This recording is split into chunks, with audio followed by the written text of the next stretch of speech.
Yes, hello friends. Welcome to Science Patashala. This is Girish Babu. Today we will discuss that hydrocarbon part 2. ಹೈಡ್ರೋಕಾರ್ಬನ್ಗಳ part 1 ಅನ್ನ ಭಾಗ 1 ಅನ್ನ previous class ಅಲ್ಲಿ ನಾವು ನೋಡಿದ್ವಿ.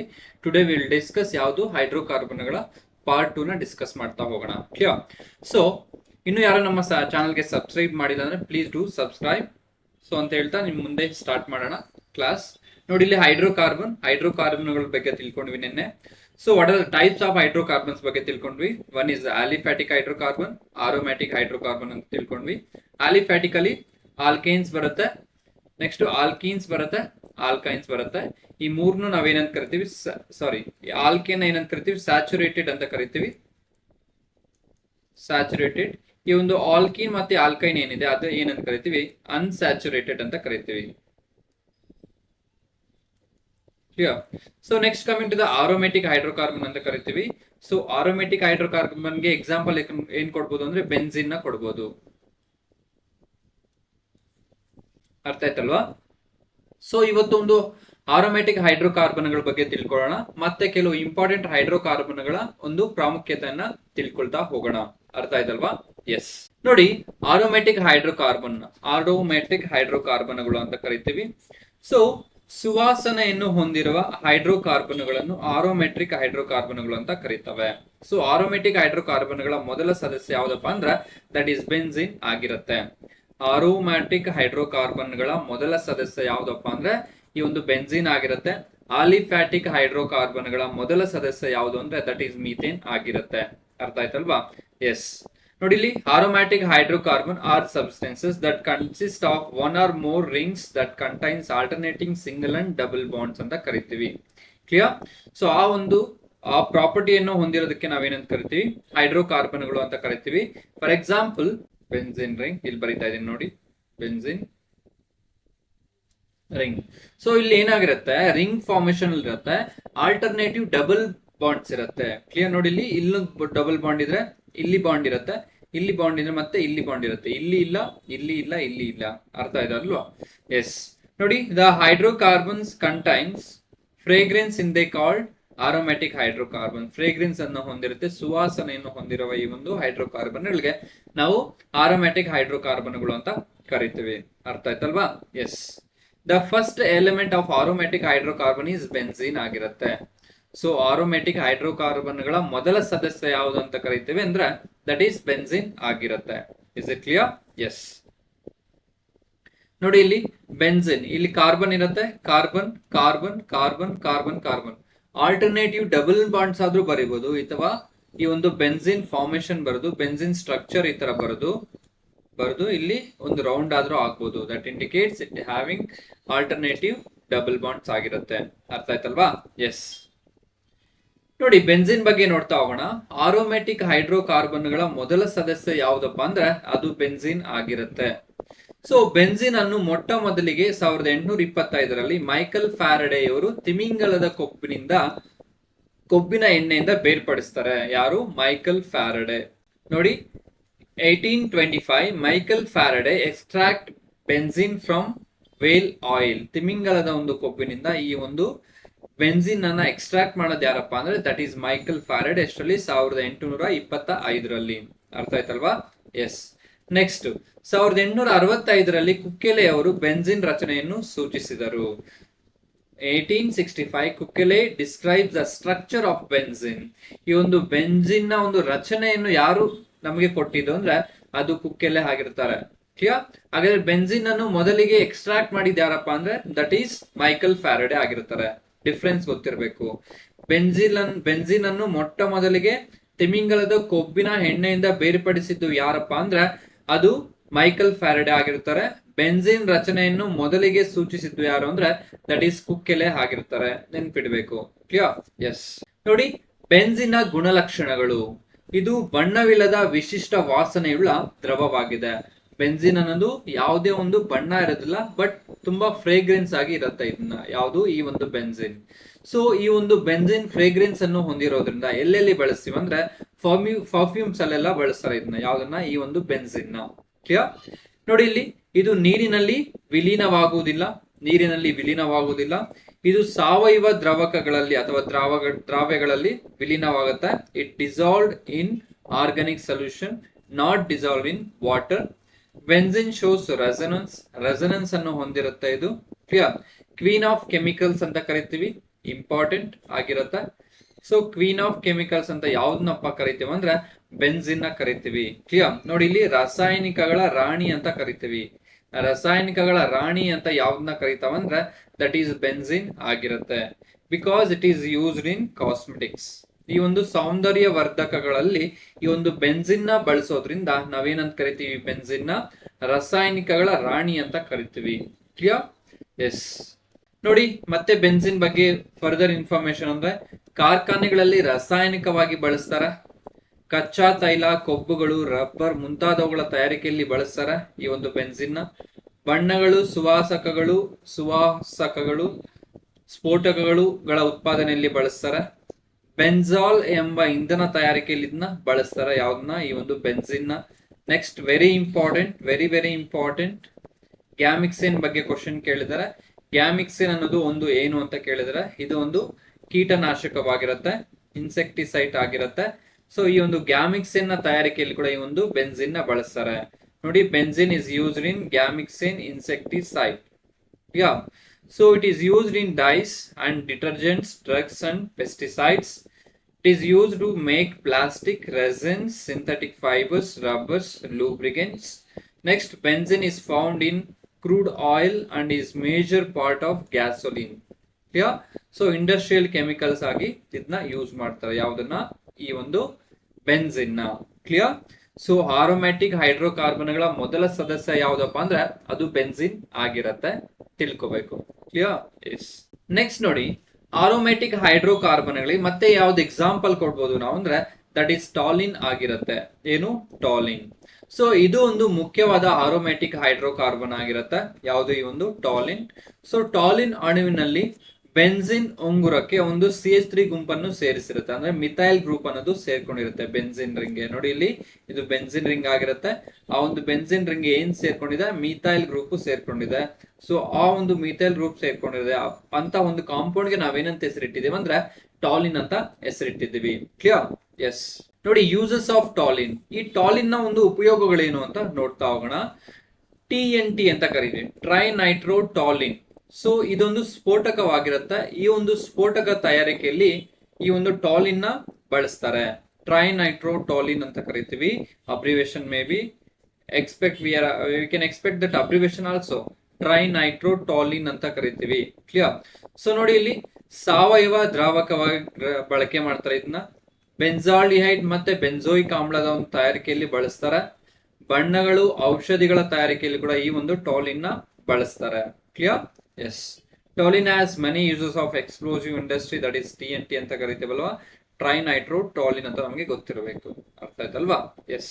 Next ನೋಡಿ, naphthalene ಅಂತ ಕರಿತೀವಿ. ಸೊ ಒಂದು ನ್ಯಾಫ್ತಲಿನ್ ನ ಒಂದು ರಾಸಾಯನಿಕ ಹೆಸರು ಏನು ಅಂದ್ರೆ ನ್ಯಾಫ್ತಲಿನೈಡ್ ಕ್ಲೋರೋಬೆನ್ಸಿನ್ ಅಂತ ಹೇಳ್ಬಿಟ್ಟು. ನ್ಯಾಫ್ತಲಿನೈಡ್ ಕ್ಲೋರೋಬೆನ್ಸಿನ್, ಡೈಕ್ಲೋರೋಬೆನ್ಸಿನ್ ಅಂತ ಹೇಳ್ಬಿಟ್ಟು. ಕ್ಲಿಯರ್. ನ್ಯಾಫ್ತಲಿನೈಡ್ ಡೈಕ್ಲೋರೋಬೆನ್ಸಿನ್ ಅನ್ನೋದು ಈ ಒಂದು ನ್ಯಾಫ್ತಲಿನ್ ನ ಒಂದು ರಾಸಾಯನಿಕ ಹೆಸರಾಗಿರುತ್ತೆ. ಈ ಒಂದು ನ್ಯಾಫ್ತಲಿನ್ ಎಲ್ಲೆಲ್ಲಿ ಯೂಸ್ ಮಾಡ್ತೀವಿ ಅಂದ್ರೆ ನೋಡಿ, ನುಸಿ ಗುಳಿಗೆಗಳ ತಯಾರಿಕೆಯಲ್ಲಿ ಬಳಸ್ತಾರ. ಈ ಒಂದು ನ್ಯಾಫ್ತಲಿನ್ ಬಾಲ್ಸ್ ಅಂತ ಕರೀತಿ. ನೋಡಿ, ಈ ತರ ಇರುತ್ತೆ. ಈ ಒಂದು ವಾಶ್ರೂಮ್ಸ್ ಅಲ್ಲಿ ಮತ್ತೆ ಒಂದು ಲೈಬ್ರರೀಸ್ ಎಲ್ಲ ಯೂಸ್ ಮಾಡಿರ್ತಾರೆ. ಇದು ಕಾಕ್ರೋಚ್ ಯಾವ್ದು ಬರಬಾರ್ದು, ಜಿರಳೆಗಳು ಬರ್ದಿರ ಇರ್ಲಿ, ಬುಕ್ ನ ಹಾಳು ಮಾಡ್ದಿರ ಇರ್ಲಿ, ಮತ್ತೆ ವಾಶ್ರೂಮ್ ಎಲ್ಲ ಸ್ಮೆಲ್ ಜಾಸ್ತಿ ಬರ್ದಿರ ಇರ್ಲಿ ಅಂತ ಹೇಳ್ಬಿಟ್ಟು ಈ ಒಂದು ನ್ಯಾಫ್ತಲಿನ್ ಬಾಲ್ಸ್ ನ ಯೂಸ್ ಮಾಡ್ತಾರೆ. ಕ್ಲಿಯರ್. ಸೊ ನೆಕ್ಸ್ಟ್, ಸಂಶ್ಲೇಷಿತ ಬಣ್ಣಗಳ ತಯಾರಿಕೆಯಲ್ಲಿ ಕೂಡ ಈ ಒಂದು ನ್ಯಾಫ್ತಲಿನ್ ನ ಬಳಸ್ತಾರಂತೆ. ಅರ್ಥ ಆಯ್ತಲ್ವಾ? ಎಸ್. ನೆಕ್ಸ್ಟ್ ನೋಡಿ, ಐಸೋಮೆರಿಸಮ್ ಅಂತ ಕರಿತೀವಿ. ಐಸೋಮೆರಿಸಮ್.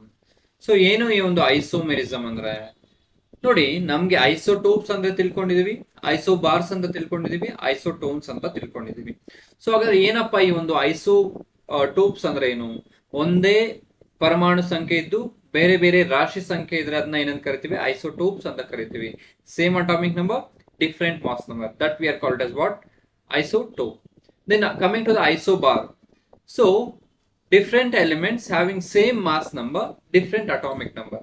ಮಾಸ್ ನಂಬರ್ ಸೇಮ್ ಇರಬೇಕು, ರಾಶಿ ಸಂಖ್ಯೆ ಒಂದೇ ಇದ್ದು ಪರಮಾಣು ಸಂಖ್ಯೆ ಬೇರೆ ಬೇರೆ ಇದ್ರೆ ಅದನ್ನ ಏನಂತ ಕರಿತೀವಿ ನಾವು? ಐಸೋಬಾರ್ಸ್ ಅಂತ ಕರಿತೀವಿ. Clear. Next coming to the ಐಸೋಟೋನ್ಸ್.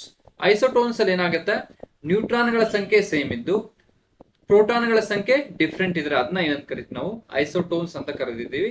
ಇದನ್ನೆಲ್ಲ ಎಲ್ಲಿ ಡಿಸ್ಕಸ್ ಮಾಡಿದೀವಪ್ಪ ಅಂದ್ರೆ ಚಾಪ್ಟರ್ 1 ಅಲ್ಲಿ very second class or third class ಅನ್ಸುತ್ತೆ, ಅಲ್ಲಿ ಡಿಸ್ಕಸ್ ಮಾಡಿದೀವಿ. ಇನ್ ಕೇಸ್ ಯಾರು ನೋಡಿಲ್ಲ ಅಂದ್ರೆ ಗೋ ಬ್ಯಾಕ್ ಟು ದ್ರವ್ಯ ಚಾಪ್ಟರ್, ಮ್ಯಾಟರ್ ಅಂತ ಚಾಪ್ಟರ್ ಡಿಸ್ಕಸ್ ಮಾಡಿದ್ವಿ. ಆ ಚಾಪ್ಟರ್ ಅಲ್ಲಿ ಇನ್ ಡೀಟೇಲ್ ಆಗಿ ಎಕ್ಸ್ಪ್ಲೈನ್ ಮಾಡಿದ್ದೀನಿ. ಕ್ಲಿಯರ್. ಸೊ ನೋಡಿ, ಐಸೋಟೋಪ್ಸ್, ಐಸೋಬಾರ್ಸ್ ಅಂಡ್ ಐಸೋಟೋನ್ಸ್ ಮೂರು ಕೇಳಲಿಕ್ಕೆ ಒಂದೇ ತರ ಇದೆ. ಅದ್ರ ಜೊತೆಗೆ ಇನ್ನೊಂದು ಆಡ್ ಆಗ್ತಿದೆ ಇಲ್ಲಿ, ಯಾವ್ದಪ್ಪ ಅಂದ್ರೆ ದಟ್ ಈಸ್ ಐಸೋಮೆರಿಸಮ್ ಅಂತ ಹೇಳ್ಬಿಟ್ಟು. ಕ್ಲಿಯರ್. ನೋಡಿ, ಇಲ್ಲಿ ಐಸೋಮೆರಿಸಮ್ ಅಂದ್ರೆ ಏನಪ್ಪಾ ಅಂದ್ರೆ ಒಂದೇ ಅಣುಸೂತ್ರವನ್ನು ಹೊಂದಿದ್ದು ಬೇರೆ ಬೇರೆ ರಚನಾ ವಿನ್ಯಾಸವನ್ನು ಹೊಂದಿರುವ ಸಂಯುಕ್ತಗಳಾಗಿರುತ್ತೆ. ಅದಕ್ಕೆ ನಾವೇನಂತ ಕರಿತೀವಿ, ಸಮಾಂಗತೆ ಅಂತ ಕರಿತೀವಿ ಅಥವಾ ಐಸೋಮೆರಿಸಮ್ ಅಂತ ಕರಿತೇವೆ. ನೋಡಿ, the phenomena in which compound have same chemical formula different structural formula. ಇಲ್ಲಿ ನೋಡಿ, ಇಲ್ಲೊಂದು ಸ್ಟ್ರಕ್ಚರ್ ಇದೆ, ಇಲ್ಲೊಂದಿದೆ, ಮತ್ತೆ ಇಲ್ಲೊಂದು ಸ್ಟ್ರಕ್ಚರ್ ಇದೆ. ಸೊ ಎರಡಕ್ಕೂ ಕೆಮಿಕಲ್ ಫಾರ್ಮುಲಾ ಏನಪ್ಪಾ ಅಂದ್ರೆ ದಟ್ ಈಸ್ ಬ್ಯೂಟೇನ್ ಆಗಿರುತ್ತೆ, C4H10. ಬಟ್ ಅದು ಸ್ಟ್ರಕ್ಚರ್ ಬರೆಯೋ ಒಂದು ಶೈಲಿ ಬೇರೆ ಇದೆ. ನೋಡಿ, ಇಲ್ಲಿ ಮೀಥೈಲ್ ಗ್ರೂಪ್ ಇದೆ, ಮೀಥೈಲ್ ಗ್ರೂಪ್ ಇದೆ, ಎರಡು ಒಂದೇ ಸೈಡ್ ಬಂದಿದೆ. ಹೈಡ್ರೋಜನ್, ಎರಡು ಹೈಡ್ರೋಜನ್ ಒಂದೇ ಸೈಡ್ ಗೆ ಬಂದಿದೆ. ಕ್ಲಿಯರ್. ಇದಕ್ಕೆ ನಾವು ಸಿಸ್ ಅಂತ ಕರಿತೀವಿ, ಸಿಸ್ ಬ್ಯೂಟೂಯಿನ್ ಅಂತ ಹೇಳಿ ಕರಿತೀವಿ. ಇಲ್ಲಿ ನೋಡಿ, ಹೈಡ್ರೋಜನ್ ಒಂದು ಇಲ್ಲಿದೆ, ಒಂದಿದೆ, ಆಪೋಸಿಟ್ ಸೈಡ್ ಇದೆ. CH3 ಇಲ್ಲಿ ಇಲ್ಲೊಂದಿದೆ, ಇಲ್ಲೊಂದಿದೆ. ಇದಕ್ಕೆ ನಾವೇನಂತ ಕರಿತೀವಿ ಅಂದ್ರೆ ದಟ್ ಈಸ್ ಟ್ರಾನ್ಸ್ಬ್ಯೂಟೂಯಿನ್ ಅಂತ ಕರಿತೀವಿ. ಕ್ಲಿಯರ್. ಸೊ ಸಮಾಂಗತೆ ಅಥವಾ ಐಸೋಮೆರಿಸಮ್ ಅಂದ್ರೆ ಏನು, ಒಂದೇ ರಾಸಾಯನಿಕ ಅಥವಾ ಅಣುಸೂತ್ರವನ್ನು ಹೊಂದಿದ್ದು ಬೇರೆ ಬೇರೆ ರಚನಾ ವಿನ್ಯಾಸವನ್ನು ಹೊಂದಿದೆ, ಸ್ಟ್ರಕ್ಚರಲಿ ಡಿಫ್ರೆಂಟ್ ಇರುತ್ತೆ. ಕ್ಲಿಯರ್. ಎಸ್. ನೆಕ್ಸ್ಟ್ ನೋಡಿ, ಹೈಡ್ರೋಕಾರ್ಬನ್ ಫ್ಯೂಯಲ್ಸ್ ಅಂತ ಹೇಳ್ಬಿಟ್ಟು, ಹೈಡ್ರೋಕಾರ್ಬನ್ ಇಂಧನ. ಹೈಡ್ರೋಕಾರ್ಬನ್ಗಳನ್ನ ಇಂಧನವಾಗಿ ಕೂಡ ಬಳಸ್ತೀವಿ ನಾವು. ನೋಡಿ, ಬಹುತೇಕ ಇಂಧನಗಳು ಹೈಡ್ರೋಕಾರ್ಬನ್ಗಳನ್ನು ಹೊಂದಿರುತ್ತೆ, ಬಹುತೇಕ ಇಂಧನಗಳು ಹೈಡ್ರೋಕಾರ್ಬನ್ಗಳನ್ನು ಹೊಂದಿರುತ್ತೆ. ಪೆಟ್ರೋಲಿಯಂ, ಡೀಸೆಲ್, ಸೀಮೆ ಎಣ್ಣೆ, ದ್ರವಿತ ಪೆಟ್ರೋಲಿಯಂ ಆರ್ CNG, ಜೈವಿಕ ಅನಿಲ, ನೈಸರ್ಗಿಕ ಅನಿಲ ಇವೆಲ್ಲವೂ ಹೈಡ್ರೋಕಾರ್ಬನ್ಗಳನ್ನು ಹೊಂದಿರುತ್ತೆ. ನೋಡಿ, petrol, diesel, kerosene, CNG, biogas, natural gas, everything contains this hydrocarbons ಅಂತ ನಮಗೆ ಗೊತ್ತಿರಬೇಕು. ಕ್ಲಿಯರ್. ಎಸ್. ನೆಕ್ಸ್ಟ್ ನೋಡಿ, ಕ್ರ್ಯಾಕಿಂಗ್ ಅಂತ ಒಂದು ವರ್ಡ್ ಇದೆ, ತುಂಡರಿಕೆ ಅಂತ ಕರಿತೀವಿ. ಏನು, ಕ್ರ್ಯಾಕಿಂಗ್ ಅಥವಾ ತುಂಡರಿಕೆ ಅಂತ ಕರಿತೀವಿ. ನೋಡಿ, ಇಲ್ಲಿ cracking is defined as the process where in complex organic molecule, namely long chain hydrocarbons, broken down into small molecules, namely light hydrocarbons. So it causes by the breaking of carbon-carbon bonds. ಈ ಒಂದು oxygen ನ ಅನುಪಸ್ಥಿತಿಯಲ್ಲಿ, ತುಂಡರಿಕೆ ಅಂದ್ರೆ ಏನು, oxygen ನ ಅನುಪಸ್ಥಿತಿಯಲ್ಲಿ ಸಾಕಷ್ಟು ಹೆಚ್ಚಿನ ತಾಪಕ್ಕೆ ಕಾಯಿಸಿದಾಗ ಆಲ್ಕಿನ್ಗಳು ವಿಭಜಿಸಿ ಸಾಪೇಕ್ಷವಾಗಿ ಚಿಕ್ಕ ಚಿಕ್ಕ ಸರಪಳಿ ಅಥವಾ ಹೈಡ್ರೋಕಾರ್ಬನ್ಗಳಾಗಿ ಉಂಟಾಗುವ ಪ್ರಕ್ರಿಯೆಗೆ ನಾವು ಉಷ್ಣ ತುಂಡರಿಕೆ ಅಥವಾ ಉಷ್ಣ ವಿಭಜನೆ ಅಂತ ಕರಿತೀವಿ. ಫಾರ್ ಎಕ್ಸಾಂಪಲ್, ಇಲ್ಲೇನೋ ಡಬಲ್ ಬಾಂಡ್ ಇದೆ, ಯಾವ್ದೋ ಒಂದು ಕಾಂಪೌಂಡ್ ಅಂತ ಇಟ್ಕೊಳ್ಳಿ. ಈ ಡಬಲ್ ಬಾಂಡ್ ನ ನಾವು ಏನ್ ಮಾಡ್ಬೇಕು, ಬ್ರೇಕ್ ಮಾಡಿ ಸಿಂಗಲ್ ಬಾಂಡ್ ಆಗೋ ತರ ಮಾಡ್ಬೇಕು. ಆ ಒಂದು ಪ್ರೋಸೆಸ್ಗೆ ನಾವೇನಂತ ಕರಿತೀವಿ, ಸಿಂಪ್ಲೆಸ್ಟ್ ಹೈಡ್ರೋಕಾರ್ಬನ್ ಆಗಿ ಮಾಡ್ಬೇಕು. ಆ ಪ್ರೋಸೆಸ್ಗೆ ನಾವೇನ್ ಕರಿತೀವಿ, ತುಂಡರಿಕೆ ಅಥವಾ ಕ್ರ್ಯಾಕಿಂಗ್ ಅಂತ ಕರಿತೀವಿ. ಕ್ಲಿಯರ್. ಎಸ್. ನೋಡಿ, ಕ್ರ್ಯಾಕಿಂಗ್ ಯೂಸ್ಡ್ ಫಾರ್, ನಮಗೆ ಈ ಕ್ರ್ಯಾಕಿಂಗ್ ಅನ್ನೋದು ಏನಕ್ಕೆ ಬೇಕಪ್ಪ ಅಂದ್ರೆ, ನೋಡಿ, cracking is A chemical process which is used in oil refining. Oil refining ಎಲ್ಲ ಇದನ್ನ ಯೂಸ್ ಮಾಡ್ತಾರೆ. So it produced by products such as cooking oil, ethanol, liquefied petroleum gas, diesel fuel and jet fuel etcetera. Clear. ನೋಡಿ, ಕಚ್ಚಾ ತೈಲದಿಂದ petrol, diesel, ethanol ಮುಂತಾದವುಗಳನ್ನು ಪಡೆಯಲು ತುಂಡರಿಕೆ ಉಪಯುಕ್ತವಾಗಿರುತ್ತೆ. ಅರ್ಥ ಆಯ್ತಲ್ವಾ. ಎಸ್. ನೆಕ್ಸ್ಟ್ ನೋಡಿ, ಈ ತರ ಇದೆ, ಪೆಟ್ರೋಕೆಮಿಕಲ್ಸ್ ಅಂತ ಕರಿತೀವಿ, ಪೆಟ್ರೋ ರಾಸಾಯನಿಕಗಳು ಅಂತ ಕರಿತೀವಿ. ಸೊ ಪೆಟ್ರೋಲಿಯಂ ಅಥವಾ ನೈಸರ್ಗಿಕ ಅನಿಲದಿಂದ ದೊರೆಯುವ ರಾಸಾಯನಿಕ ವಸ್ತುಗಳಿಗೆ ಪೆಟ್ರೋಲ್ ರಾಸಾಯನಿಕಗಳು ಅಂತ ಕರೀತಾರೆ. ಸೊ ಪೆಟ್ರೋಲ್ ರಾಸಾಯನಿಕಗಳನ್ನು ಬಣ್ಣಗಳು, ಡಿಟರ್ಜೆಂಟ್ಗಳು, ಪ್ಲಾಸ್ಟಿಕ್ಗಳು, ಕೃತಕ ನೂಲುಗಳು, ಕೀಟನಾಶಕಗಳು ಮತ್ತೆ ಸೌಂದರ್ಯ ವರ್ಧಕಗಳಂತಹ ಹಲವಾರು ಉತ್ಪನ್ನಗಳಲ್ಲಿ ಕಚ್ಚಾ ವಸ್ತುಗಳನ್ನಾಗಿ ಇದನ್ನ ಬಳಸ್ತಾರೆ. ಯಾವ್ದನ್ನ, ಈ ಒಂದು ಪೆಟ್ರೋಕೆಮಿಕಲ್ಸ್ ನ. Clear. So petrochemicals are the chemical product obtained from petroleum by refining. Clear. Some chemical compounds made from petroleum are also obtained from the other fossil fuels such as coal, natural gas, renewable sources such as maize, palm fruit and sugarcane ಆಗಿರುತ್ತೆ. Clear. Yes. ನೋಡಿ, next ಏನಪ್ಪಾ ಅಂದ್ರೆ ನೈಸರ್ಗಿಕ ಅನಿಲ ಅಂತ ಕರಿತೀವಿ, natural gas ಅಂತ ಕರಿತೀವಿ. ಸೊ ನೋಡಿ, ಹಾಗಾದ್ರೆ ಈ ಒಂದು ನ್ಯಾಚುರಲ್ ಗ್ಯಾಸ್ ಅಥವಾ ನೈಸರ್ಗಿಕ ಅನಿಲ ಅನ್ನೋದು ಹೈಡ್ರೋಕಾರ್ಬನ್ಗಳ ಮಿಶ್ರಣವಾಗಿರುತ್ತೆ. ಸೊ ಹೆಚ್ಚಾಗಿ ಇದು ಏನನ್ನು ಹೊಂದಿರುತ್ತೆ ಅಂದ್ರೆ ಮೀಥೇನ್ ಅನ್ನು ಹೊಂದಿರುತ್ತೆ, ಜೊತೆಗೆ ಪ್ರೋಪೇನ್, ಬ್ಯೂಟೇನ್, ಪೆಂಟೇನ್ ಅನ್ನು ಸಹ ಇದು ಹೊಂದಿರುತ್ತೆ. ಮ್ಯಾಕ್ಸಿಮಮ್ ಏನನ್ನು ಹೊಂದಿರುತ್ತೆ ಅಂದ್ರೆ ಮೀಥೇನ್ ಅನ್ನು ಹೊಂದಿರುತ್ತೆ. Clear?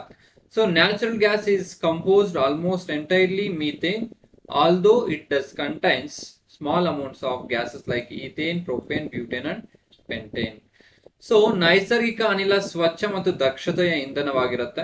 Next coming to CNG, compressed natural gas ಅಂತ ಕರಿತೀವಿ. ಏನು CNG?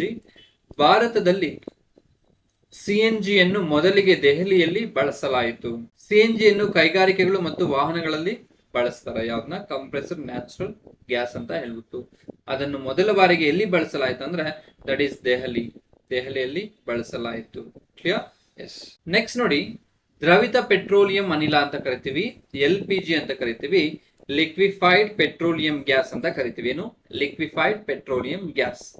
ಸೊ ಇದೊಂದು ಹೈಡ್ರೋಕಾರ್ಬನ್ಗಳ ಮಿಶ್ರಣವಾಗಿರುತ್ತೆ. ಈ ಒಂದು LPG ಅನ್ನೋದು ಹೈಡ್ರೋಕಾರ್ಬನ್ಗಳ ಮಿಶ್ರಣವಾಗಿರುತ್ತೆ. ಸೊ ಇದರಲ್ಲಿ ಮೈನ್ ಆಗಿ ಏನನ್ನು ಒಳಗೊಂಡಿದೆ ಅಂದ್ರೆ ಪ್ರೋಪೇನ್ ಮತ್ತೆ ಬ್ಯೂಟೇನ್ ಮತ್ತೆ ಪ್ರೋಪೇನ್ ಅನ್ನು ಒಳಗೊಂಡಿದೆ.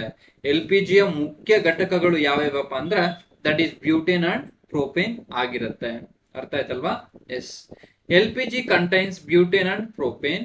Reason for smell of LPG is methyl mercaptan. Okay, ಏನಪ್ಪಾ ಅಂದ್ರೆ ನಮ್ಮ LPG ಯಲ್ಲಿ ಬ್ಯೂಟೇನ್ ಮತ್ತೆ ಪ್ರೋಪೇನ್ ಇರುತ್ತೆ, ಬಟ್ ಅದು ಬ್ಯೂಟೇನ್ ಮತ್ತೆ ಪ್ರೋಪೇನ್ ಅನ್ನು ಸ್ಮೆಲ್ ಅನ್ನು ಹೊಂದಿರೋದಿಲ್ಲ. ಕ್ಲಿಯರ್? ಸೊ ಹಾಗಾದ್ರೆ ನಮ್ಮ ಗ್ಯಾಸ್ ಏನಾದ್ರು ಲೀಕ್ ಆಗ್ತಿದ್ರೆ ನಮ್ಗೆ ಸ್ಮೆಲ್ ಬರುತ್ತೆ. ಅದನ್ನ ನಾವು ಫೈಂಡ್ ಔಟ್ ಮಾಡ್ಬೇಕು ಅಂದ್ರೆ ಅದ್ರಲ್ಲಿ ಏನ್ ಸೇರಿಸಿರ್ತಾರೆ ಅಂದ್ರೆ ಈಥೈಲ್ ಮರ್ಕ್ಯಾಪ್ಟನ್ ಅಂತ ಒಂದು ಬರುತ್ತೆ. ಸೊ ಈಥೈಲ್ ಮರ್ಕ್ಯಾಪ್ಟನ್ ತುಂಬಾ ಪಂಜೆಂಟ್ ಓಡರ್ ಇರುತ್ತೆ, ತುಂಬಾ ಘಾಟಾದ ಒಂದು ಸ್ಮೆಲ್ ಇರುತ್ತೆ.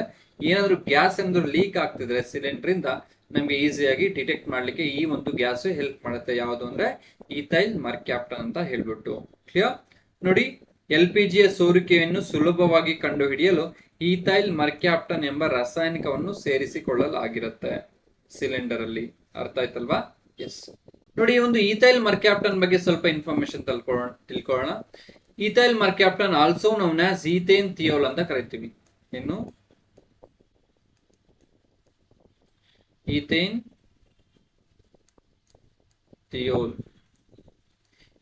ಥಿಯೋಲ್ ಅಂತ ಕೂಡ ಕರಿತೀವಿ ಈಥೈಲ್ ಮರ್ಕ್ಯಾಪ್ಟನ್. ನೋಡಿ, ethyl mercaptan is also known as stench gas. ತುಂಬಾ ಸ್ಮೆಲ್ ಇರುತ್ತೆ, ಸ್ಟೆಂಚ್ ಗ್ಯಾಸ್ ಅಂತ ಕರಿತೀವಿ. Which is added to liquefied petroleum gas so that it can be smelt easily if leak. It has a very strong odour. ಯಾವುದು? ಈ ಒಂದು ethyl mercaptan. So easily detected by humans even in minute concentration. ಸ್ವಲ್ಪ ಪ್ರಮಾಣದಲ್ಲಿ ಕೂಡ ಅದು leakage ಆಗ್ತಿದ್ರೆ ಬೇಗನೆ ನಾವು ಡಿಟೆಕ್ಟ್ ಮಾಡಬಹುದು. ಯಾವ್ದನ್ನ? ಈ ಒಂದು ಈಥೈಲ್ ಮರ್ಕ್ಯಾಪ್ಟನ್ ನ. ನೋಡಿ, it is also known as smell of safety ಅಂತ ಕರಿತೀವಿ. ರಕ್ಷಣೆಯ ವಾಸನೆ ಅಂತ ಕೂಡ ಕರಿಬಹುದು. ಸ್ಮೆಲ್ ಆಫ್ ಸೇಫ್ಟಿ ಅಂತ ಕರಿತೀವಿ. Ethyl mercaptan is used as warning agent ಅಂತ ಕರಿತೀವಿ. ನೋಡಿ, ಎಚ್ಚರಿಕೆಯ ಗಂಟೆಯಾಗಿ ಇದನ್ನ ಯೂಸ್ ಮಾಡ್ತೀವಿ. ಯಾಕಂದ್ರೆ ನಮ್ಗೆ ಏನಾದ್ರು ಡೇಂಜರ್ ಎಕ್ಸ್ಟ್ರೀಮ್ ಹೋದ್ರೆ ಗ್ಯಾಸ್ ಲೀಕ್ ಆಗೋದು ಏನಾಗುತ್ತೆ? ಬ್ಲಾಸ್ಟ್ ಆಗುತ್ತೆ. ಸೊ ನಮ್ಗೆ ಬೇಗನೆ ಗೊತ್ತಾಗಬೇಕು ಅಂದ್ರೆ ಎಚ್ಚರಿಕೆ ಗಂಟೆಯಾಗಿ ಈ ಒಂದು ಈಥೈಲ್ ಮರ್ಕ್ಯಾಪ್ಟನ್ ಆಕ್ಟ್ ಆಗುತ್ತೆ. It is also used in manufacture of insecticides, pesticides, resins and other chemicals. ಯಾವುದು? ಈ ಒಂದು ಈಥೈಲ್ ಮರ್ಕ್ಯಾಪ್ಟನ್. ನೋಡಿ, structure of ethyl mercaptan C2H5SH ಅಂತ ಕರಿತೀವಿ. C2 or CH3CH2H ಅಂತ ಕರಿತೀವಿ. It's structure is similar to that of ethanol, but sulfur is present in place of oxygen. So ethanol ತರನೇ ಇರುತ್ತೆ ಇದು, ಬಟ್ ಏನಂದ್ರೆ ಒಂದು ಆಕ್ಸಿಜನ್ ಪ್ಲೇಸ್ ಅಲ್ಲಿ ಏನಿರುತ್ತೆ ಇದು ಸಲ್ಫರ್ ಅನ್ನೋದು ಇರುತ್ತೆ, ಅಷ್ಟೇ ಡಿಫ್ರೆನ್ಸ್. ಕ್ಲಿಯರ್? ಎಸ್.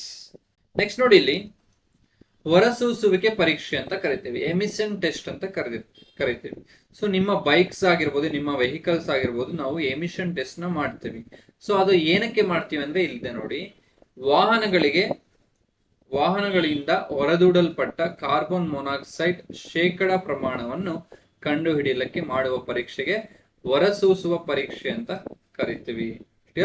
ನೋಡಿ, ಹೊರಸೂಸುವಿಕೆ ಪರೀಕ್ಷೆಯನ್ನು ಅನಿಲ ವಿಶ್ಲೇಷಕ ಎಂಬ ಸಾಧನದಿಂದ ಅಳಿತಾರೆ. ಏನು? ಅನಿಲ ವಿಶ್ಲೇಷಕ ಎಂಬ ಸಾಧನದಿಂದ ಅಳಿತಾರೆ. ಕ್ಲಿಯರ್? ಸೊ ಸರ್ಕಾರವು ವಾಹನಗಳಿಗೆ ಕಾರ್ಬನ್ ಮೊನಾಕ್ಸೈಡ್ ನ ಹೊರಸೂಸುವಿಕೆಯ ಪ್ರಮಾಣ 3% ಎಂದು ನಿಗದಿಪಡಿಸಿದೆ. ಈ ಒಂದು ಎಮಿಷನ್ ಟೆಸ್ಟ್ ಏನಕ್ಕೆ ಮಾಡ್ತಾರೆ ಮೇನ್ ಆಗಿ ಅಂದ್ರೆ ಈ ಕಾರ್ಬನ್ ಮೊನಾಕ್ಸೈಡ್ CO ಅಂತ ಇರುತ್ತಲ್ಲ, ಆ ಒಂದು ಪ್ರಮಾಣ ಎಷ್ಟು ಒಂದು ವೆಹಿಕಲ್ ಇಂದ ಬಿಡುಗಡೆ ಆಗ್ತಿದೆ ಅಂತ ತಿಳ್ಕೊಳ್ಳಕ್ಕೆ ಈ ಒಂದು ಎಮಿಷನ್ ಟೆಸ್ಟ್ ನ ಮಾಡಿರ್ತಾರೆ. ಕ್ಲಿಯರ್? ಸೊ ಈ ಒಂದು CO ಅನ್ನೋದು ಅಥವಾ ಕಾರ್ಬನ್ ಮೊನಾಕ್ಸೈಡ್ ಅನ್ನೋದು ಒಂದು ವಿಷಪೂರಿತ ರಾಸಾಯನಿಕವಾಗಿರುತ್ತೆ. ಯಾವುದು? ಈ ಒಂದು CO. ಕ್ಲಿಯರ್? ಎಸ್. ನೆಕ್ಸ್ಟ್ ನೋಡಿ, ಕ್ರಿಯಾ ಗುಂಪುಗಳು ಅಂತ ಕರಿತೀವಿ, ಫಂಕ್ಷನಲ್ ಗ್ರೂಪ್ಸ್ ಅಂತ ಕರಿತೀವಿ. ನೋಡಿ ಏನಪ್ಪಾ ಈ ಫಂಕ್ಷನಲ್ ಗ್ರೂಪ್ಸ್ ಅಂದ್ರೆ, ಅಣುಗಳು ವಿಶಿಷ್ಟ ಗುಣಗಳಿಗೆ ಕಾರಣವಾದ ನಿರ್ದಿಷ್ಟ ಪರಮಾಣು ಗುಂಪುಗಳು ಅಥವಾ ಅವುಗಳ ಒಳಗಿನ ಬಂಧಗಳಿಗೆ ಕ್ರಿಯಾ ಗುಂಪುಗಳು ಅಂತ ಕರಿತೇವೆ. The atoms are group of atoms by which characteristics reaction of organic compounds are determined. That atoms or groups of atom is called functional groups ಅಂತ ಕರೀತೇವೆ. ಸೊ ಈ ಗುಂಪಿನಲ್ಲಿ ಕಾರ್ಬನ್ ಮತ್ತು ಹೈಡ್ರೋಜನ್ ಅಲ್ಲದೆ ವಿಭಿನ್ನ ರೀತಿಯ ಒಂದು ಗುಂಪುಗಳು ಇದಕ್ಕೆ ಸೇರ್ಕೊಳ್ತವೆ. ಸೊ ಯಾವುದೋ ಒಂದು ಹೈಡ್ರೋಕಾರ್ಬನ್ ಇದೆ ಅಂದ್ರೆ, ಒಂದ್ ಯಾವ್ದೋ ಬೇರೆ ಗುಂಪು ಅದಕ್ಕೆ ಬಂದು ಸೇರ್ಕೊಂಡಿದೆ ಅಂದ್ರೆ, ಹೈಡ್ರೋಕಾರ್ಬನ್ ಜೊತೆಗೆ ಅದ್ರ ಬೇರೆ ಒಂದು ಪ್ರಾಪರ್ಟೀಸ್ ನ ಒಂದು ಪಡ್ಕೊಳ್ಳುತ್ತೆ. ಆ ಒಂದು ಪಡ್ಕೊಳ್ಳೋ ಒಂದು ಗುಂಪಿಗೆ ನಾವೇನಂತ ಕರಿತೀವಿ? ಫಂಕ್ಷನಲ್ ಗ್ರೂಪ್ ಅಂತ ಕರಿತೀವಿ, ಕ್ರಿಯಾ ಗುಂಪು ಅಂತ ಕರಿತೀವಿ. ಇಲ್ಲಿ ನೋಡಿ, ಒಂದು ಹೈಡ್ರೋಕಾರ್ಬನ್ ಕಾಂಪೌಂಡ್ಗೆ ಬಾಂಡ್ COOH ಸೇರಿದ್ರೆ ಅದನ್ನ ನಾವೇನ್ ಕರಿತೀವಿ? ಕಾರ್ಬಾಕ್ಸಿಲಿಕ್ ಆಸಿಡ್ ಅಂತ ಕರಿತೀವಿ. ನೆಕ್ಸ್ಟ್ CHO ಸೇರಿದ್ರೆ ಅದನ್ನು ಆಲ್ಡಿಹೈಡ್ ಅಂತ ಕರಿತೀವಿ. OH ಸೇರಿದ್ರೆ ಅದನ್ನ ಆಲ್ಕೋಹಾಲ್ ಅಂತ ಕರಿತೀವಿ. COOR ಸೇರಿದ್ರೆ ಅದನ್ನ ಎಸ್ಟರ್ ಅಂತ ಕರಿತೀವಿ. ಕ್ಲಿಯರ್? ನೋಡಿ, ಕ್ರಿಯಾ ಗುಂಪಿರುವ ಸಾವಯವ ಸಂಯುಕ್ತಗಳನ್ನು RX ಎಂಬ ಇದರಿಂದ ಸೂಚಿಸ್ತಾರೆ. General formula RX. R ಅನ್ನೋದು ಇಲ್ಲಿ ಹೈಡ್ರೋಕಾರ್ಬನ್ ಹಾಕಿರುತ್ತೆ. ಫಾರ್ ಎಕ್ಸಾಂಪಲ್ ನೋಡಿ, ROH ಇದು ಆಲ್ಕೋಹಾಲ್ ನ ಒಂದು ಕ್ರಿಯಾ ಗುಂಪು ಆಗಿರುತ್ತೆ. ಕ್ಲಿಯರ್? ಎಸ್. ನೋಡಿ, ಇಲ್ಲಿ ಕಾರ್ಬನ್ ಡಬಲ್ ಬಾಂಡ್ ಇದ್ರೆ ಆಲ್ಕೀನ್ಸ್ ಅಂತ ಕರಿತೀವಿ. Triple bond alkynes. Cl ಇದ್ರೆ ಹ್ಯಾಲೈಡ್ಸ್, ಬ್ರೋಮಿನ್, ಅಯೋಡಿನ್ ಎಲ್ಲ ಇದ್ರೆ ಹ್ಯಾಲೈಡ್ಸ್. OH ಗುಂಪಿದ್ರೆ ಆಲ್ಕೋಹಾಲ್ ಅಂತ ಕರಿತೀವಿ. Aldehyde CHO, ketone C double bond O, nitriles C double bond N, ethers R bond O R ಅಂತ ಕರಿತೀವಿ. Carboxylic acid COOH, carboxylate ion COO minus, ester bond COOR, amines NH2, amide CONH2 ಅಂತ ಕರಿತೀವಿ. Clear? ನೋಡಿ, ಈ ಒಂದು ಹೈಡ್ರೋಕಾರ್ಬನ್ಗಳ ಕೆಲವು uses ನ ನೋಡ್ತಾ ಹೋಗೋಣ. ಎಥಿಲೀನ್ ಅಂತ ಇದೆ, ಎಥಿಲೀನ್ ಅಂತ ಕರಿತೀವಿ. ಸೊ ಈ ಒಂದು ಎಥಿಲೀನ್ ಅನ್ನೋದು ಏನಾದ್ರೂ ಒಂದು ಫ್ರೂಟ್ಸ್ ನ ಒಂದು ಏನ್ ಮಾಡ್ಲಿಕ್ಕೆ, ಮಾಗ್ಲಿಕ್ಕೆ ಅಥವಾ ರಿಫೈನ್ ಮಾಡ್ಲಿಕ್ಕೆ ಯೂಸ್ ಮಾಡ್ತೀವಿ. Used for refining of fruits. ಒಂದು ಕಾಯಿಯನ್ನು ಮಾಗಿಸಲು ಇದನ್ನ ಬಳಸ್ತಾರೆ. ಯಾವ್ದನ್ನ? ಒಂದು ಎಥಿಲೀನ್ ನ. ಕ್ಲಿಯರ್? ನೆಕ್ಸ್ಟ್ ನೋಡಿ, ಅಸಿಟಲೀನ್ ಇದೆ, ಅಸಿಟಲೀನ್. ಸೊ ಅಸಿಟಲೀನ್ ನಲ್ಲಿ ಎಲ್ಲಿ ಬಳಸ್ತಾರೆ ಅಂದ್ರೆ, ಗ್ಯಾಸ್ ವೆಲ್ಡಿಂಗ್ ನಲ್ಲಿ ಬಳಸುವ ಒಂದು ಗ್ಯಾಸ್ ಯಾವುದು ಅಂದ್ರೆ ದಟ್ ಇಸ್ ಅಸಿಟಲೀನ್ ಆಗಿರುತ್ತೆ. ಸಂಶ್ಲೇಷಿತ ರಬ್ಬರ್ ಅನ್ನು ತಯಾರಿಸಲು ಕೂಡ ಇದನ್ನ ಬಳಸ್ತಾರೆ. Prepare synthetic rubber or neoprene ಅಂತ ಕರಿತೀವಿ ಅದಕ್ಕೆ. ಕ್ಲಿಯರ್? ನೆಕ್ಸ್ಟ್ ನೋಡಿ, ಮೀಥೈಲ್ ಆಲ್ಕೋಹಾಲ್. ಮೀಥೈಲ್ ಆಲ್ಕೋಹಾಲ್ ಅನ್ನೋದು ಇದೊಂದು ಹೈಡ್ರೋಕಾರ್ಬನ್ ಆಗಿರುತ್ತೆ. ಇಲ್ಲಿ ಫಂಕ್ಷನಲ್ ಗ್ರೂಪ್ ಯಾವ್ದಪ್ಪ ಅಂದ್ರೆ ಆಲ್ಕೋಹಾಲ್ ಗ್ರೂಪ್ ಆಗಿರುತ್ತೆ. ಸೊ ಫಾರ್ಮಾಲ್ಡಿಹೈಡ್ ಮತ್ತು ಫಾರ್ಮುಲಿನ್ ನ ತಯಾರಿಕೆಯಲ್ಲಿ ಇದನ್ನ ಬಳಸ್ತಾರೆ. ಯಾವ್ದನ್ನ? ಮೀಥೈಲ್ ಆಲ್ಕೋಹಾಲ್ ನ. Methanol can be used as fuel in several internal combustion engines. So methanol is widely used in production of acetic acid and formaldehyde. Formaldehyde ಮತ್ತೆ acetic acid ಅಥವಾ acetic ಆಮ್ಲ ಅಂತ ಕರಿತೀವಿ, ಅದರ ಒಂದು ಪ್ರೊಡಕ್ಷನ್ ಅಲ್ಲಿ, ಉತ್ಪಾದನೆಯಲ್ಲಿ ಕೂಡ ಈ ಒಂದು ಮೀಥೈಲ್ ಆಲ್ಕೋಹಾಲ್ ನ ಬಳಸ್ತಾರೆ. ಕ್ಲಿಯರ್? ಸೊ ಮೀಥೈಲ್ ಆಲ್ಕೋಹಾಲ್ ನ ಈ ಒಂದು ಪೆಟ್ರೋಲ್ ಅಲ್ಲಿ ಕೂಡ ಒಂದು ಮಿಶ್ರಣ ಕೂಡ ಮಾಡಬಹುದು. ಕ್ಲಿಯರ್? ಎಸ್.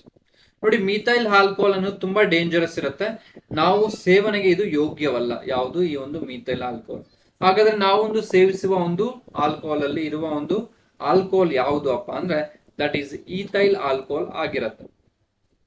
ನೋಡಿ, ಈಥೈಲ್ ಆಲ್ಕೋಹಾಲ್ ಇದನ್ನ ಇಂಧನವಾಗಿ ಬಳಸ್ತಾರೆ, ಮದ್ಯಪಾನೀಯಗಳ ತಯಾರಿಕೆಯಲ್ಲಿ ಬಳಸ್ತಾರೆ, ಕ್ಲೋರೋಫಾರ್ಮ್ ನ ತಯಾರಿಕೆಯಲ್ಲಿ ಬಳಸ್ತಾರೆ, ಸ್ಯಾನಿಟೈಸರ್ಗಳು, ಆಂಟಿಸೆಪ್ಟಿಕ್ಗಳು ಇವುಗಳ ತಯಾರಿಕೆಯಲ್ಲಿ ಕೂಡ ಇದನ್ನ ಬಳಸ್ತಾರೆ. ಯಾವ್ದನ್ನ?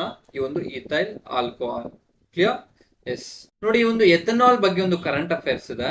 ಸೊ ಏನಪ್ಪಾ ಅಂದ್ರೆ, India has set a target to achieve 20% ethanol blending in petrol by 2025. 2025 ವರ್ಷದ ಒಳಗಡೆ ನಾವು ಒಂದು ಪೆಟ್ರೋಲ್ ಅಥವಾ ಡೀಸೆಲ್ಗೆ ಏನ್ ಮಾಡ್ಬೇಕು, ಎಥನಾಲ್ ನ ಎಷ್ಟು ಪರ್ಸೆಂಟ್ ಸೇರಿಸಬೇಕು ಅಂದ್ರೆ 20% ಸೇರಿಸಬೇಕು ಅಂತ. ಎಷ್ಟ್ರ ಒಳಗಡೆ 2025 ಒಳಗಡೆ 20% ಸೇರಿಸಬೇಕು ಅಂತ ಒಂದು ಪ್ಲಾನಿಂಗ್ ಹಾಕೊಂಡಿದೆ. ಕ್ಲಿಯರ್? ಸೊ ಆಲ್ರೆಡಿ 10% ಅಂತ ಇತ್ತು, ನಾವು ಆಲ್ರೆಡಿ 10% ನ ರೀಚ್ ಮಾಡ್ಬಿಟ್ಟಿದೀವಿ. Now we are planning to 20%. Clear? ನೋಡಿ ಇಲ್ಲಿ the 20% blending target can be help in saving rupees 30,000 crore foreign exchange per year. ನೋಡಿ 20 ಪ್ರಮಾಣ ಮಿಶ್ರಣದ ಗುರಿಯ ವರ್ಷಕ್ಕೆ 30,000 ಕೋಟಿ ವಿದೇಶಿ ವಿನಿಮಯವನ್ನು ಉಳಿಸಲು ಇದು ಸಹಾಯ ಮಾಡುತ್ತೆ. ಅರ್ಥ ಆಯ್ತಲ್ವಾ? ಎಸ್. ನೋಡಿ ಎಥನಾಲ್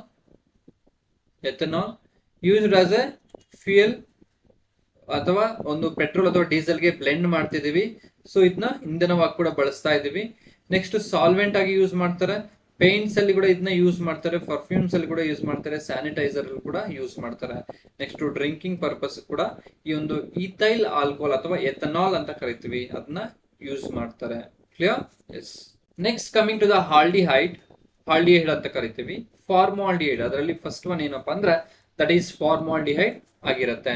ನೋಡಿ ಈ ಒಂದು ಫಾರ್ಮಾಲ್ಡಿಹೈಡ್ ನ ಎಲ್ಲೆಲ್ಲಿ ಯೂಸ್ ಮಾಡ್ತೀವಿ ಅಂದ್ರೆ ಶಸ್ತ್ರ ಚಿಕಿತ್ಸಾ ಉಪಕರಣಗಳನ್ನು ಸ್ಟೆರಿಲೈಸ್ ಮಾಡ್ಲಿಕ್ಕೆ ಬಳಸ್ತೀವಿ. ಅಂದ್ರೆ ಈ ಒಂದು ಏನಾದ್ರು ಆಪರೇಷನ್ ಮಾಡಿರ್ತೀವಿ, ಆ ಒಂದು ಇನ್ಸ್ಟ್ರೂಮೆಂಟ್ಸ್ ನ ಏನ್ ಮಾಡ್ತೀವಿ, ಸ್ಟೆರಿಲೈಸ್ ಮಾಡ್ಲಿಕ್ಕೆ ಯೂಸ್ ಮಾಡ್ತೀವಿ. RDX ನಂತಹ ಸ್ಫೋಟಕಗಳ ತಯಾರಿಕೆಯಲ್ಲಿ ಬಳಸ್ತಾರೆ.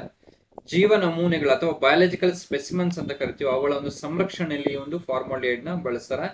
ಆಹಾರ ಸಂರಕ್ಷಣೆ, ಬಣ್ಣ ಮತ್ತು ಸೌಂದರ್ಯ ವರ್ಧಕಗಳ ಸಂರಕ್ಷಣೆಯಲ್ಲಿ ಕೂಡ ಬಳಸ್ತಾರೆ.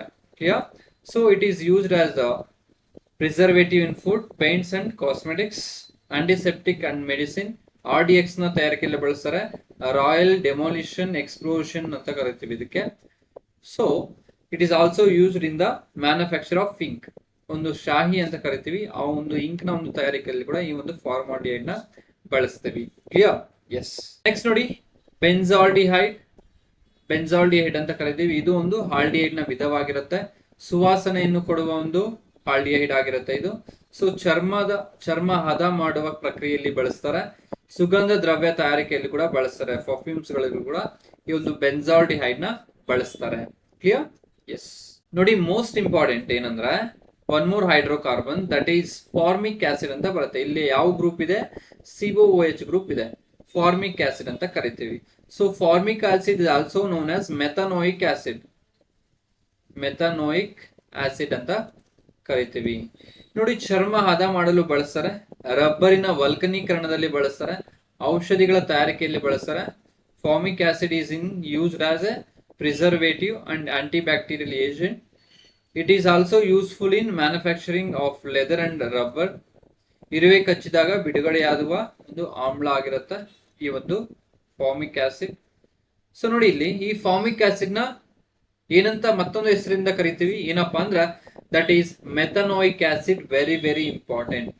ಸೊ ಈ ಒಂದು ಮೆಥನೋಯಿಕ್ ಆಸಿಡ್ ನಾವ್ ಎಲ್ಲಿ ನೋಡ್ಬೋದು ಅಂದ್ರೆ ನೋಡಿ ಇರುವೆ ಕಚ್ಚಿದಾಗ, ಜೇನು ಹುಳ ಕಚ್ಚಿದಾಗ ನಮ್ಗೆ, ಮತ್ತೆ ತುರಿಕೆ ಗಿಡ ಅಂತ ಕರಿತೀವಿ, ನೆಟಲ್ ಪ್ಲಾಂಟ್ ಅಂತ ಕರಿತೀವಿ.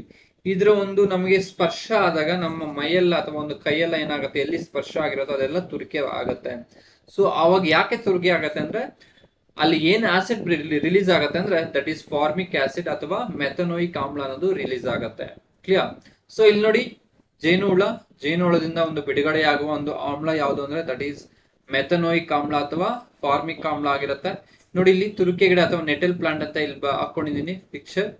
ಸೊ ಇದೊಂದು ನೆಟಲ್ ಪ್ಲಾಂಟ್ ಆಗಿರುತ್ತೆ. ಅದೇನಾದ್ರೂ ನಮ್ಮ ಕೈಗೆ ಟಚ್ ಆದ್ರೆ ಏನಾಗುತ್ತೆ, ಸೊ ನಮ್ಗೆ ಇದೆಲ್ಲ ನವ್ಯ ಆಗ್ತಾ ಹೋಗುತ್ತೆ, ಇರಿಟೇಷನ್ ಆಗ್ತಿರುತ್ತೆ because of formic acid. Clear? Next ant ಅಂದ್ರೆ ಇರುವೆ ಇದೆ, ಇರುವೆ ಕಚ್ಚಿದಾಗ ಬಿಡುಗಡೆ ಆಗುವ ಅನಿಲ ಯಾವ್ದಪ್ಪ ಅಂದ್ರೆ ಅವಾಗೂ ಏನ್ ಹೇಳ್ಬೇಕು ನಾವು, ಫಾರ್ಮಿಕ್ ಆಸಿಡ್ ಆ ಮೆಥನೋಯಿಕ್ ಆಸಿಡ್ ಅಂತ ಹೇಳ್ಬೇಕು. ಅರ್ಥ ಆಯ್ತಲ್ವಾ? ಎಸ್. ನೋಡಿ ಅಸಿಟಿಕ್ ಆಮ್ಲದ ಫಾರ್ಮುಲಾ ಏನು? CH3COH ಅಂತ ಕರಿತೀವಿ, ಅಸಿಟಿಕ್ ಆಮ್ಲ. ಈ ಒಂದು ಅಸಿಟಿಕ್ ಆಮ್ಲವನ್ನು ಬಣ್ಣಗಳ ತಯಾರಿಕೆಯಲ್ಲಿ ಬಳಸ್ತಾರೆ, ರಬ್ಬರ್ಗಳ ತಯಾರಿಕೆಯಲ್ಲಿ ಬಳಸ್ತಾರೆ, ಅಸಿಟೇಟ್ಗಳ ತಯಾರಿಕೆಯಲ್ಲಿ ಕೂಡ ಈ ಒಂದು ಅಸಿಟಿಕ್ ಆಮ್ಲನ ಬಳಸ್ತಾರೆ. Next coming to the amine, NH2 group ಇರಬೇಕು, ಅಮೈನ್ಸ್ ಅಂತ ಕರಿತೀವಿ. ಅದರಲ್ಲಿ ಮೀಥೈಲ್ ಅಮೈನ್ ಅಂತ ನೋಡ್ತಾ ಹೋಗೋಣ. ಸೊ ಯೂಸ್ಡ್ ಇನ್ ಇನ್ಸೆಕ್ಟಿಸೈಡ್, ಕೀಟನಾಶಕವಾಗಿ ಬಳಸ್ತಾರೆ. ಶೈತ್ಯಕಾರವಾಗಿ ಕೂಡ ಈ ಒಂದು ಅಮೈನ್ಸ್ ನ ಅಥವಾ ಮೀಥೈಲ್ ಅಮೈನ್ ನ ಬಳಸ್ತೀವಿ. ರೆಫ್ರಿಜರೇಟರ್ ಆಗಿ ಬಳಸ್ತೀವಿ. ಕ್ಲಿಯರ್? ನೆಕ್ಸ್ಟ್ ನೋಡಿ, ಅನಿಲೀನ್ ಅಂತ ಕರಿತೀವಿ. ಅನಿಲೀನ್ ಔಷಧಿಗಳ ತಯಾರಿಕೆಯಲ್ಲಿ ಬಳಸ್ತಾರೆ. ಅನಿಲೀನ್ ಬಣ್ಣಗಳ ತಯಾರಿಕೆಯಲ್ಲಿ ಬಳಸ್ತಾರೆ. ರಬ್ಬರಿನ ವಲ್ಕನೀಕರಣದಲ್ಲಿ ಕೂಡ ಈ ಒಂದು ಅನಿಲೀನ್ ನ ಬಳಸ್ತಾರೆ, ನೆನ್ಪಿಡಬೇಕು. ನೆಕ್ಸ್ಟ್ ನೋಡಿ, ಈಥರ್ಗಳು ಕಾರ್ಬನ್, ಎರಡು ಕಾರ್ಬನ್ಗಳ ಗುಂಪುಗಳ ನಡುವೆ ಆಕ್ಸಿಜನ್ ಪರಮಾಣು ಬಂಧಿತವಾಗಿದ್ದರೆ ಅಂತಹ ವಸ್ತುಗಳಿಗೆ ಅಥವಾ ಅಂತಹ ಆರ್ಗಾನಿಕ್ ವಸ್ತುಗಳಿಗೆ ನಾವೇನಂತ ಕರಿತೀವಿ? ಈಥರ್ಗಳು ಅಂತ ಕರಿತೀವಿ. ನೋಡಿ, ಇಲ್ಲಿ ಒಂದು ಎರಡರ ಮಧ್ಯೆ ಏನಿದೆ? ಆಕ್ಸಿಜನ್ ಇದೆ. ಕ್ಲಿಯರ್? ಸೊ ಇಲ್ಲಿ ಒಂದು ಆಲ್ಕೈಲ್ ಗ್ರೂಪ್, ಇಲ್ಲಿ ಒಂದು ಆಲ್ಕೈಲ್ ಗ್ರೂಪ್, ಸೆಂಟ್ರಲ್ ಏನಿದೆ? ಆಕ್ಸಿಜನ್ ಇದೆ.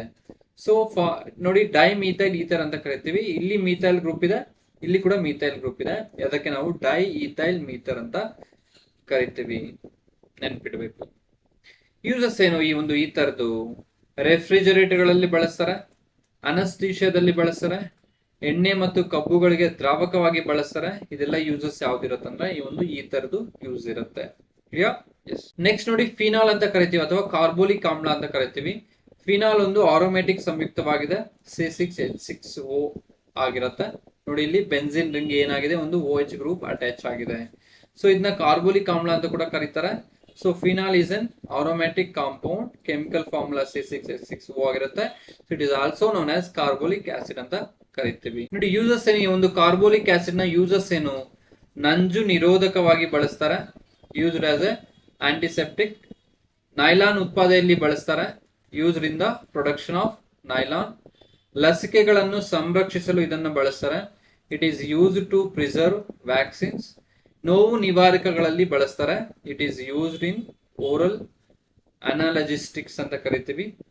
ಸೊ ಕೂದಲಿಗೆ ಬಣ್ಣ ಮತ್ತು ಸನ್ಸ್ಕ್ರೀನ್ ಗಳಂತಹ ಒಂದು ಸೌಂದರ್ಯ ವರ್ಧಕಗಳ ಉತ್ಪಾದನೆಯಲ್ಲಿ ಕೂಡ ಈ ಒಂದು ಕಾರ್ಬೋಲಿಕ್ ಆಸಿಡ್ ನ ಬಳಸ್ತಾರೆ. ನೆಕ್ಸ್ಟ್, ಪ್ಲಾಸ್ಟಿಕ್ ಗಳ ಸಂಶ್ಲೇಷಣೆಯಲ್ಲಿ ಬಳಸ್ತಾರೆ, ಸಿಂಥಸಿಸ್ ಆಫ್ ಪ್ಲಾಸ್ಟಿಕ್. ಮಾರ್ಜಕಗಳು ಕಾರ್ಬೋನೇಟ್ ಗಳ ಉತ್ಪಾದನೆಯಲ್ಲಿ ಬಳಸ್ತಾರೆ, it is used to produce detergents and carbonates. ಅರ್ಥ ಆಯ್ತಲ್ವಾ? ಎಸ್. ನೆಕ್ಸ್ಟ್ ನೋಡಿ, ಹೈಡ್ರೋಜಿನೇಷನ್ ಅಂತ ಕರಿತೀವಿ, ಹೈಡ್ರೋಜಿನೀಕರಣ ಅಂತ ಕರಿತೀವಿ. ಹೈಡ್ರೋಜನ್ ಅನಿಲವನ್ನು ಆಯಿಸುವುದರ ಮೂಲಕ ದ್ರವ ಎಣ್ಣೆಗಳನ್ನು ಪರ್ಯಾಪ್ತ ಘನಕೊಬ್ಬುಗಳಾಗಿ ಪರಿವರ್ತಿಸುವ ಒಂದು ಕ್ರಿಯೆ ಆಗಿರುತ್ತೆ. ಯಾವುದು? ಈ ಒಂದು ಹೈಡ್ರೋಜಿನೇಷನ್. ನೋಡಿ, addition of hydrogen to unsaturated hydrocarbon in the presence of catalysts such as nickel or palladium to form saturated hydrocarbon. ಈಗ ಡಬಲ್ ಬಾಂಡ್ ಯಾವ್ದೇ ಇದೆಯಪ್ಪ ಅಂತ ಇಟ್ಕೊಳ್ಳಿ. ನೋಡಿ, ಇಲ್ಲಿ ಡಬಲ್ ಬಾಂಡ್ ಇದೆ, ಇದು ಅನ್ಸ್ಯಾಚುರೇಟೆಡ್ ಆಗಿರುತ್ತೆ, ಅಪರ್ಯಾಪ್ತ ಹೈಡ್ರೋಕಾರ್ಬನ್ ಆಗಿರುತ್ತೆ. ಸೊ ಇದಕ್ಕೆ ನಾವೇನ್ ಮಾಡ್ತಿದೀವಿ? ಹೈಡ್ರೋಜನ್ ನ ಆಯಿಸ್ತಾ ಇದೀವಿ, ಹೈಡ್ರೋಜನ್ ನ ಸೇರಿಸ್ತಾ ಇದೀವಿ. ಇಲ್ಲೇನಾಗ್ತದೆ? Nickel. In the presence of nickel ಅಂದ್ರೆ ನಿಕ್ಕಲ್ ಅನ್ನೋದು ಇಲ್ಲಿ ಕೆಟಲಿಸ್ಟ್ ಆಗಿರುತ್ತೆ. ಕೆಟಲಿಸ್ಟ್ ಏನಪ್ಪಾ ಅಂದ್ರೆ ವೇಗವರ್ಧಕ ಅಂತ ಕರಿತೀವಿ. ಕೆಟಲಿಸ್ಟ್ ಅಂದ್ರೆ ಏನು? ವೇಗವರ್ಧಕ. ಏನು ಈ ಒಂದು ಕೆಟಲಿಸ್ಟ್ ಅಂದ್ರೆ? Increase the rate of the reaction. ಆ ಒಂದು ರಿಯಾಕ್ಷನ್ ನ ಒಂದು ಬೇಗ ಆಗ್ಲಿಕ್ಕೆ ಒಂದು ಹೆಲ್ಪ್ ಮಾಡುತ್ತೆ. ಯಾವುದು? ಒಂದು ಕೆಟಲಿಸ್ಟ್. ಕ್ಲಿಯರ್? ಸೊ ಆ ಕೆಟಲಿಸ್ಟ್ ಯಾವುದು ಅಂತ ಕ್ವಶನ್ ಕೇಳಿದ್ರೆ ದಟ್ ಈಸ್ ನಿಕ್ಕಲ್ ಅಂತ ನಮ್ಗೆ ಗೊತ್ತಿರಬೇಕು. ಕ್ಲಿಯರ್? ನೋಡಿ, ಇಲ್ಲಿ ಅನ್ಸ್ಯಾಚುರೇಟೆಡ್ ಇರೋದು ಏನಾಗ್ತದೆ? ಸ್ಯಾಚುರೇಟೆಡ್ ಆಗ್ತದೆ, ಕಾರ್ಬನ್ ಕಾರ್ಬನ್ ಸಿಂಗಲ್ ಬಾಂಡ್ ಆಗ್ತದೆ. ಈ ಒಂದು ಪ್ರೋಸೆಸ್ಗೆ ನಾವೇನಪ್ಪ ಕರಿತೀವಿ ಅಂದ್ರೆ ಹೈಡ್ರೋಜಿನೇಷನ್ ಅಂತ ಕರಿತೀವಿ, ಹೈಡ್ರೋಜನೀಕರಣ ಅಂತ ಕರಿತೀವಿ. ನೋಡಿ, ಇಲ್ಲಿ ವೆಜಿಟೇಬಲ್ ಆಯಿಲ್ ಇತ್ತು, ಅದು ಅನ್ಸ್ಯಾಚುರೇಟೆಡ್ ರೂಪದಲ್ಲಿ ಇರುತ್ತೆ. ಸೊ ನಾವು ಈ ಒಂದು ಪ್ರೋಸೆಸ್ ಇಂದ ಏನ್ ಮಾಡ್ತಿದೀವಿ? ವೆಜಿಟೇಬಲ್ ಗೀ ಅಥವಾ ಸ್ಯಾಚುರೇಟೆಡ್ ಹೈಡ್ರೋಕಾರ್ಬನ್ ಆಗಿ ಕನ್ವರ್ಟ್ ಮಾಡ್ತಾ ಇದೀವಿ. ಕ್ಲಿಯರ್? ಎಸ್.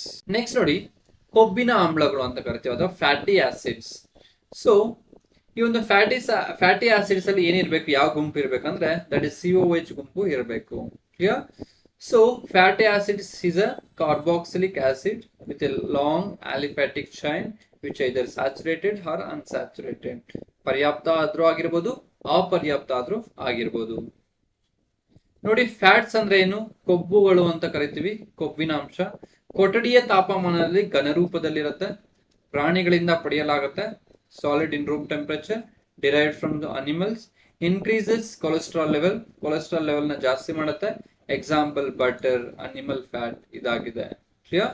ಎಸ್. ನೆಕ್ಸ್ಟ್ ನೋಡಿ, ಆಯಿಲ್ಸ್ ನೋಡೋಣ. ಇಷ್ಟರು ಫ್ಯಾಟ್ಸ್ ನೋಡಿದ್ವಿ, ಈಗ ಆಯಿಲ್ಸ್ ನೋಡ್ತಾ ಹೋಗೋಣ. ಕೊಠಡಿಯ ತಾಪಮಾನದಲ್ಲಿ ದ್ರವ ರೂಪದಲ್ಲಿರುತ್ತೆ, ಇದನ್ನ ನಾವು ಸಸ್ಯಗಳಿಂದ ಪಡಿತೀವಿ.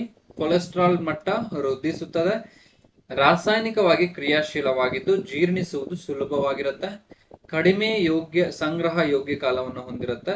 ಸೊ ದೇಹಕ್ಕೆ ಅಗತ್ಯವಾದ ವಿಟಮಿನ್ಸ್ ADEKಗಳು ಆಹಾರದ ಮುಖ್ಯ ಘಟಕಗಳಾದ ಕೊಬ್ಬುಗಳ ಅಥವಾ ಎಣ್ಣೆಗಳಲ್ಲಿ ವಿಲೀನವಾಗುತ್ತೆ. ನೋಡಿ, ADEK ಎಲ್ಲಿ ಕರಗುತ್ತೆ ಅಂದ್ರೆ ಆಯಿಲ್ಸ್ ಅಲ್ಲಿ ಕರಗುತ್ತೆ ಅಥವಾ ಕೊಬ್ಬುಗಳಲ್ಲಿ ಕರಗುತ್ತೆ. ನೆಕ್ಸ್ಟ್ BC ಏನಿದೆ ಅದು ನೀರಲ್ಲಿ ಕರಗುತ್ತೆ.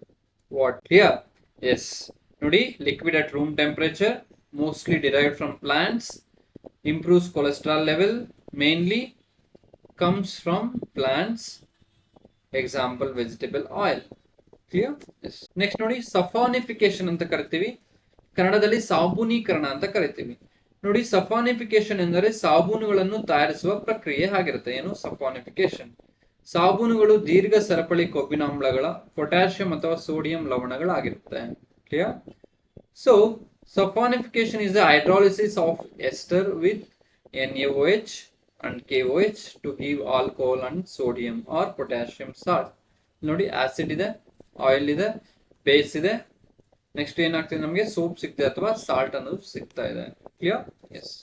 ನೋಡಿ, ಇಲ್ಲಿ ಸಾಬೂನೀಕರಣ ಮೌಲ್ಯ ಅಂತ ಕರಿತೀವಿ. ಸಫಾನಿಫಿಕೇಶನ್ ವ್ಯಾಲ್ಯೂ 1 ಗ್ರಾಂ ಎಣ್ಣೆಯಲ್ಲಿರುವ ಕೊಬ್ಬಿನ ಅಂಶವನ್ನು ಸಾಬೂನೀಕರಿಸಲು ಮಿಲಿಗ್ರಾಂಗಳಲ್ಲಿ ಬೇಕಾದ ಪೊಟ್ಯಾಷಿಯಂ ಹೈಡ್ರಾಕ್ಸೈಡ್ ಪ್ರಮಾಣಕ್ಕೆ ನಾವೇನಂತ ಕರಿತೀವಿ, ಸಾಬೂನೀಕರಣ ಮೌಲ್ಯ ಅಂತ ಕರಿತೀವಿ. ಪೊಟ್ಯಾಷಿಯಂ ಹೈಡ್ರಾಕ್ಸೈಡ್ ಆಗಿರ್ಬೋದು ಅಥವಾ ಸೋಡಿಯಂ ಹೈಡ್ರಾಕ್ಸೈಡ್ ಆಗಿರ್ಬೋದು.